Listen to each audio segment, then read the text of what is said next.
Hi friends, welcome to Meena's menu. இன்றைக்கி நம்ம வந்து மருத்துவ குணம் நிறைந்து பிரண்டை துவையல் இல்லைன்னா தொக்கு எப்படி செய்கிறதுன்னு பார்க்கலாம். இதுக்கு வந்து நான் பிரண்டை ஒரு 2 கப் எடுத்திருக்கேன்.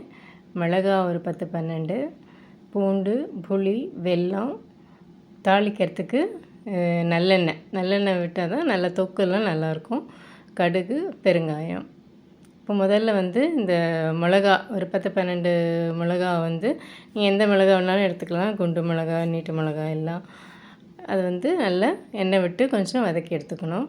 அடுத்தது அந்த பொடியாக நறுக்குன்னு பிரண்டையை போட்டு நல்லா அந்த கலர் மாறுற அளவுக்கு நல்லா வறுத்து எடுத்துக்கணும். நல்லா வதக்கிக்கணும். அது நல்ல எண்ணெயில் போட்டு வதக்கும் போதே வந்து அதனோடய கலர் வந்து கொஞ்சம் சேஞ்ச் ஆகும். அந்த அளவுக்கு நல்லா வதக்கி எடுத்துக்கணும். அடுத்தது அதுலேயே வந்து பூண்டையும் நல்லா போட்டு வதக்கி எடுத்துக்கலாம். எல்லாமே வந்து நம்ம வதக்கிக்கணும். முதல்ல எண்ணெயில் நல்லெண்ணெய் விட்டு வதக்கி எடுத்துக்கலாம். அடுத்தது கொஞ்சம் புளியையும் நம்ம வதக்கி எடுத்துக்கிட்டாக்கா நல்லா நீண்ட நாளுக்கு வந்து இந்த தொக்கு வந்து நல்லாயிருக்கும். புளியையும் வதக்கி எடுத்துக்கலாம். அடுத்தது கல் உப்பையும் போட்டு நல்லா நம்ம வறுத்து எடுத்துக்கலாம். எல்லாத்தையும் வறுத்து எடுத்து எல்லாத்தையும் வந்து ஒன்றா சேர்த்து ஒரு மிக்ஸி ஜாரில் போட்டு கொஞ்சமாக தண்ணி விட்டு நம்ம அரைச்சிக்கலாம். தண்ணி விடாமல் அரைச்சாக்கா ரொம்ப ஒரு மாதிரி நாராக இருக்கும். கொஞ்சம் தண்ணி விட்டு நல்லா நைஸாக அரைச்சி எடுத்துக்கலாம். பாருங்கள், இந்த மாதிரி நல்லா நைஸாக வந்துடும். கொஞ்சமாக தண்ணி விட்டு நம்ம அரைச்சிக்கலாம். இதுக்கப்புறம் கடைசியாக வந்து இதில் வந்து கொஞ்சம் வெல்லம், கடைசியாக வந்து கொஞ்சமாக வெல்லம் போட்டுக்கலாம்.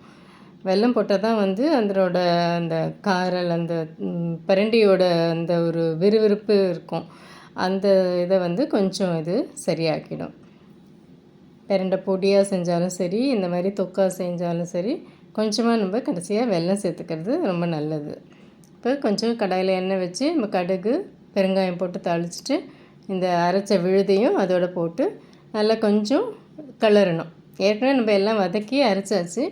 கொஞ்சம் நம்ம எண்ணெயில் போட்டு வதக்கும்போது அதனுடைய இது இன்னும் கொஞ்சம் ரொம்ப நாள் நம்ம வச்சு சாப்பிடலாம். இந்த மாதிரி பிரண்டையை தொக்காவோ பொடியாவோ துவையலாவோ எடுத்துக்கும்போது நல்ல உடம்பு வந்து நல்ல சுறுசுறுப்பாக இருக்கும். ஞாபக சக்தி அதிகமாகும். பசி எடுக்காதவங்க இந்த மாதிரி இந்த பிரண்டை துவையல் சாப்பிட்டா நல்ல பசி எடுக்கும். நரம்புகள் பலப்படும். ரத்த ஓட்டம், பிளட் சர்க்குலேஷன் நல்லா இருக்குன்றாங்க.